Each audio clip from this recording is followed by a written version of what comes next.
Makikita niyo ako later guys, magsa-slide ako. Hindi ko kaya! Isa pang training center para sa mga seaman.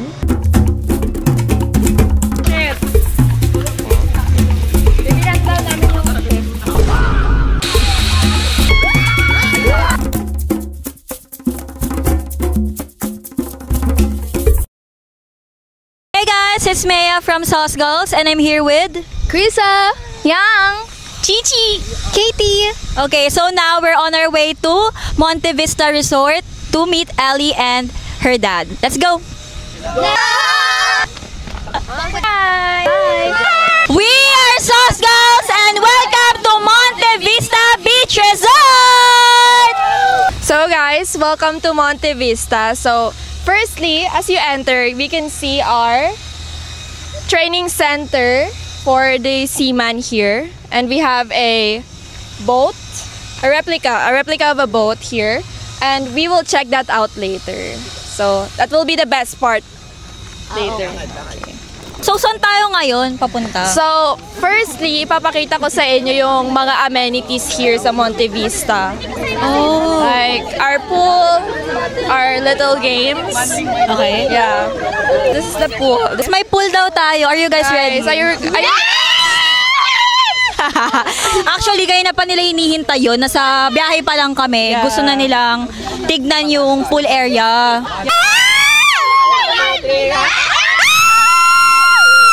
Okay guys, so this is the entrance to our first amenities. Entrance! Hello! So we have a hanging bridge. Uy, naalala ko Bridge. We can see here a playground for the kids. If you come here with kids, ideal talaga to if may mga bata kayo. Makakapaglaro yung mga kids nyo dito habang nagsiswimming kayo or nagsisunbathe. Parang iba yung nag-enjoy. So,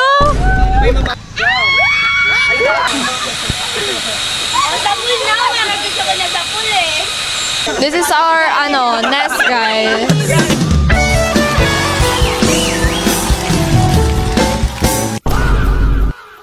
So, aside from the beach, may pool rin tayo dito. We have 2 pools here in the resort. Ilang feet yan?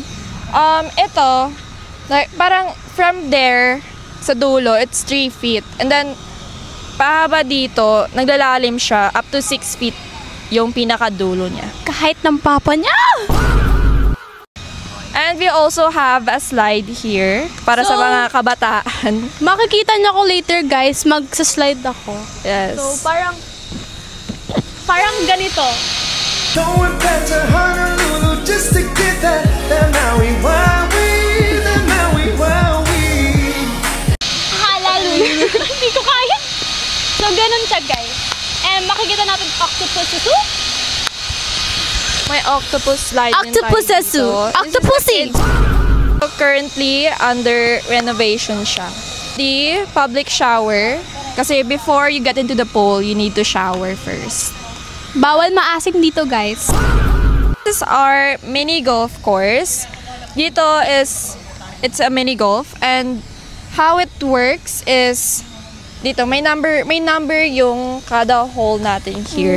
So if napasok mo yung bola mo here, tapos nanalo ka na number 1. So, Then proceed ka na next, sa number yes, 2. proceed to number 2 Oh. until number 12. And then you win a prize. Iba-iba yung niya, like, example to, wala siyang any, parang harang na kataga. Ano Yeah. tawag sa mga harang niya? Basta harang siya. Shit. Titiran daw namin yung ship. Thailand.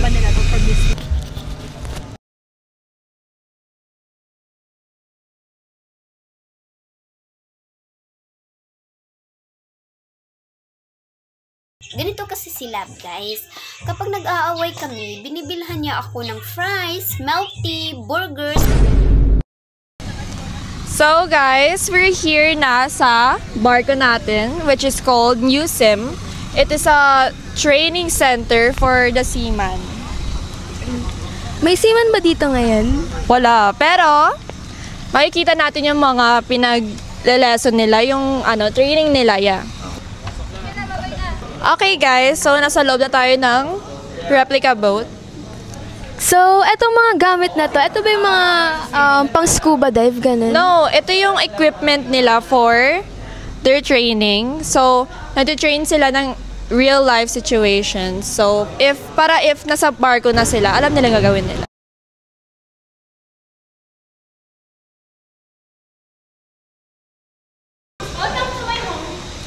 Very, very cheap.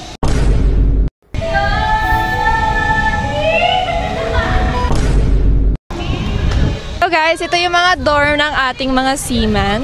So, as you can see, mukha siyang literal na dorm sa boat. Pero, separate building siya. So, ano yung mga nakikita natin and para saan to? So, ito, isa pang training center para sa mga seamen. So, here we have a submarine. If nasa boat ka training, like literal na boat, meron silang backup na submarine if nalulunod na yung boat. So, ito yung namin, yung parang mini ocean. So, dito lulubog yung submarine. Tapos, sa loob ng submarine, may mga tao dyan. Tapos, ayun, mababa sila dyan. Yan yung training nila. Then, lalabas sila and to swim sila palabas. Yeah. Wow. Super ganda. Before they go abroad on the ship, so that they know in case of emergency, they know what to do. How long They were you learn a this seaman? rescue island, how to operate it, to put it in the water, and it pumps up automatically. And then you have to jump here from this side. You have to jump into this island without getting wet. Without getting wet? Yes, that you have to train. You have to jump, that you land with your knees here on the rubber and go in. You should not be wet, because when you're wet, You have to redo it? no, but when you're wet, it's a danger that you may not survive because you get Babad na ako dito.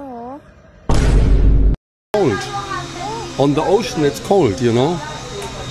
And in emergency, you should try to not being wet when you jump in. Para saan to, Bes? Ellie? This is the second part of our resort. So, itong hating na to is more on exclusive siya.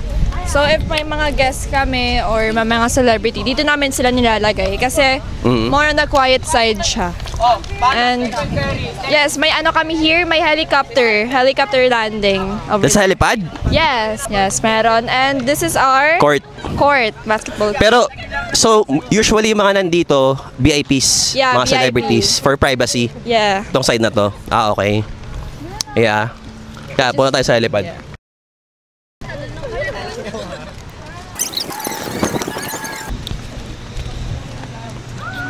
So yun guys, dito kami naglanding kahapon sa sundo namin ng helipad dito.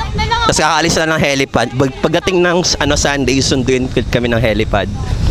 So yun, yung helipad pang 2-seater. Parking niya dito. Balikan, no? Ito na helicopter, Park yung helicopter. Balikan yung sundo. Bagay gusto, spaghetti ayaw, aray ko ha.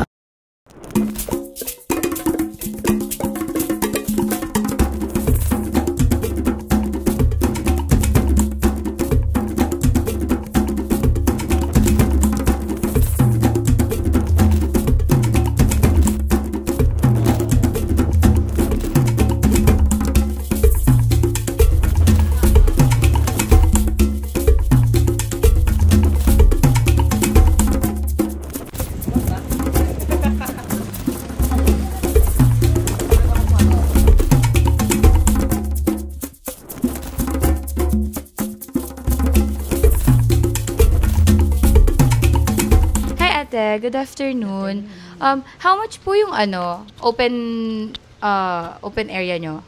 Apo, for day tour, ma'am, meron kaming small nipa hut, ma'am. 6,000 po siya day tour for 10 persons, ma'am. Kung less than 10 naman kayo, ma'am, meron din po kaming table, ma'am. 3,000 po yun, ma'am. For 6 persons po, package na po yun, ma'am. Kung gusto niyo naman po ng mga air-conditioned room, ma'am, pwede rin po, meron po yung sariling CR, ma'am. Pwede po nating i-check sa Facebook page po namin yung mga rates po and pictures din po ng mga rooms po.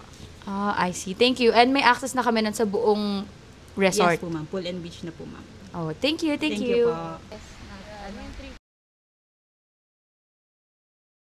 So, this is the Nipa hut, they said, na good for 6,000 and good for 10 people. Pero if you exceed 10 people, mag-add lang kayo na extra 300 per head. Here as well, they have a billiards area. And then we have here the tables. And people can have fun here. As you can see, anywhere you walk, there is a cottage, a table, and you can see the beach in front of you guys. So we also have other activities here that you can do, like snorkeling, and it's 150 per person. And you can also book a bangka ride. Yes. Yeah. You can book a boat and then go into the ocean and have fun in the middle of it. Yeah.